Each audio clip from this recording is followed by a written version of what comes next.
Hey, welcome back. Everyone needs to do slow motion ramping effects occasionally. Here's how to do it effectively in After Effects. In this tutorial, you will find insights into creating amazing ramp effects, reverse video footage, and do smooth slow motion effects. This is the original shot without any effect. This ramping was created using time remapping in After Effects. So let's get started and figure out how to create such effects with simple techniques in After Effects. I expect at least basic After Effects knowledge for this tutorial. So here is how your After Effects window looks. Let's go ahead and create a composition by dragging the footage into the timeline. As you can see, there is no effect on this layer. It looks pretty normal. Let's right click on this layer and click on time. You can see various options to play with time or any relevant layer you have in your composition. As you can see, you can use these options to time remap, reverse, freeze a frame, time stretch, and more. Let's first check out the time reverse layer and see what it does. As the name suggests, you can reverse the whole layer, that is, play it backwards using this effect. So as you can see, the footage is being played backwards or in reverse. So again, right click on your timeline, select time, and then time reverse layer to reverse the footage playback direction. Press Ctrl Z to undo this effect and make it normal again. Now let's select time stretch. Let's see what time stretch does. Here you can slow down or speed up your footage. After you select and open this, you can see stretch factor and new duration towards the top of the new menu. When I hit on stretch factor, it affects the duration of the footage. I am now going to make it 50%. Now the duration has become 2.2, which is 50% of the original length. If I make the stretch factor 125%, the duration of the footage increases to 6.24 seconds, which is 25% more than the original. I will now make it 50% again.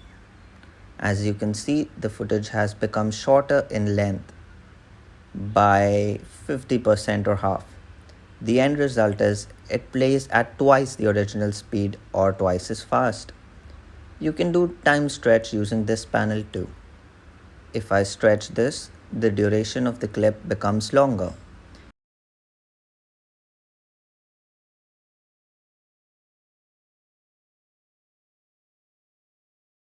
If I say 125% again, the clip is slowed down.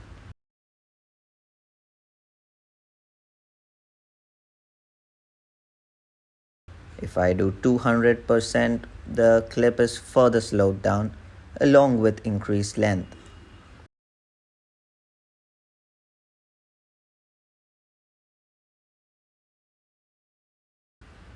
Let's now explore what is freeze frame.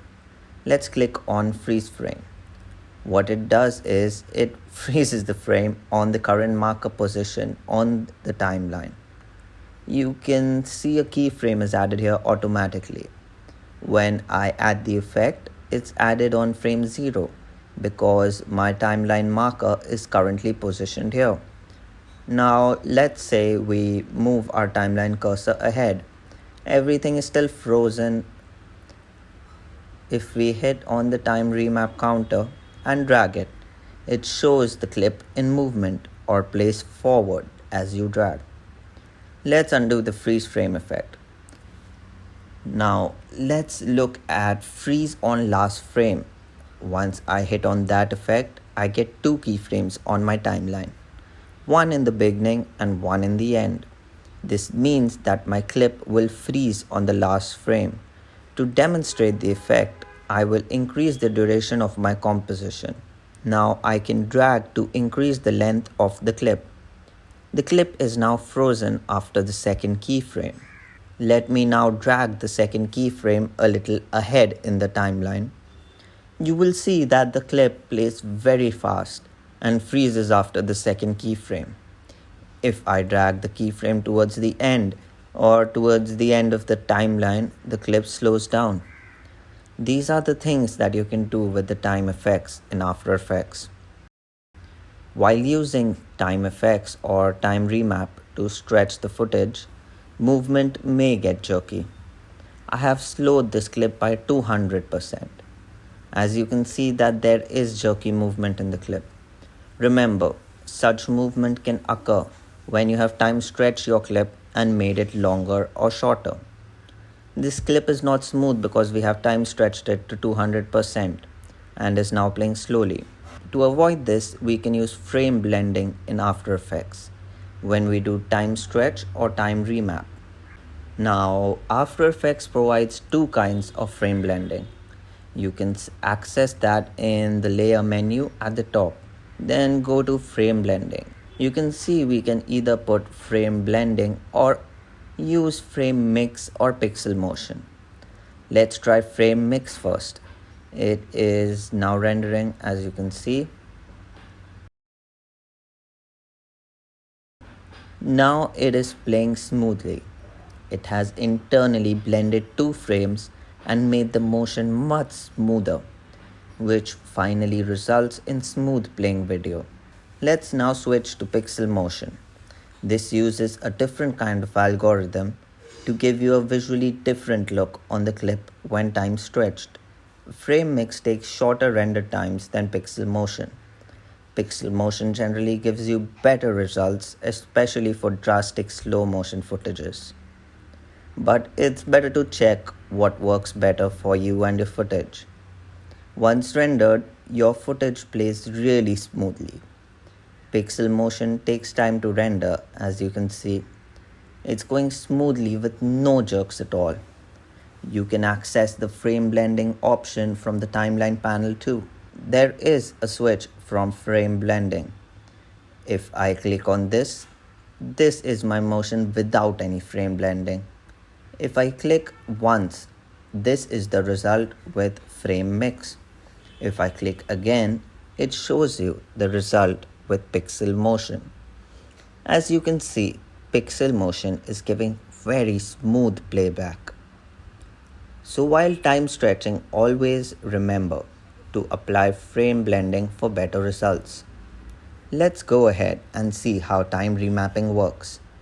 Let's go back and set the footage to 100% again. Right click the layer name, select time, and you will see an enable time remapping option. When I click this, I get two keyframes. If I bring back the second keyframe, my shot gets faster. You will notice that the clip is frozen after the second keyframe. If I take it further to the right, my clip slows down. Remember that you have to render to see the effect. The thin small green line that you can see here indicates what areas are rendered.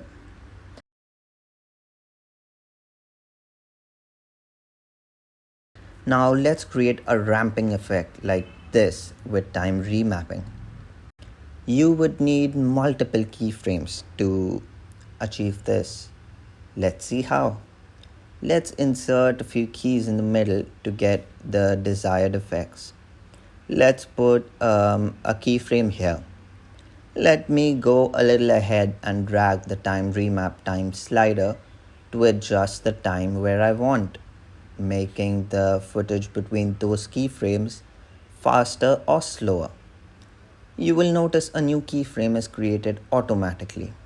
So if I leave the time remap slider at 319, you will notice the clip plays at a faster speed between the second and third keyframe. I will add one more keyframe by adjusting the time remap slider. Our footage will get slower now between the third and fourth keyframe.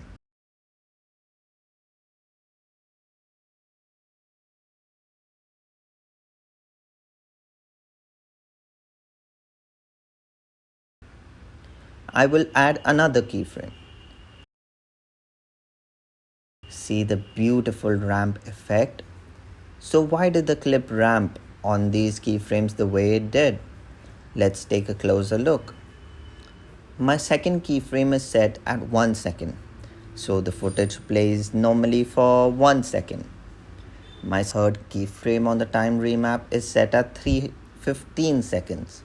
So if you look at the timeline, my clip travels from 1 second to 3.15 second in just a few frames. My timeline cursor is at 1 second and a few frames, but my time remap has made the clip travel to 3.15 seconds in just about 10 to 15 frames. That is why this area is faster. My fourth keyframe is set to 4.06 seconds on the time remap panel, but I am traveling from 3.15 seconds on the clip to 4.06 seconds in about 1 second. That is why the clip plays slowly between the third and the fourth keyframe. Hope you got it. It's a little tricky to understand it at first, but try it out and experiment with it. I'm sure you'll get it. See this portion of the tutorial again and again till you get it. It's actually quite simple once you understand the basics. Hope you enjoyed the tutorial. Keep coming back for more.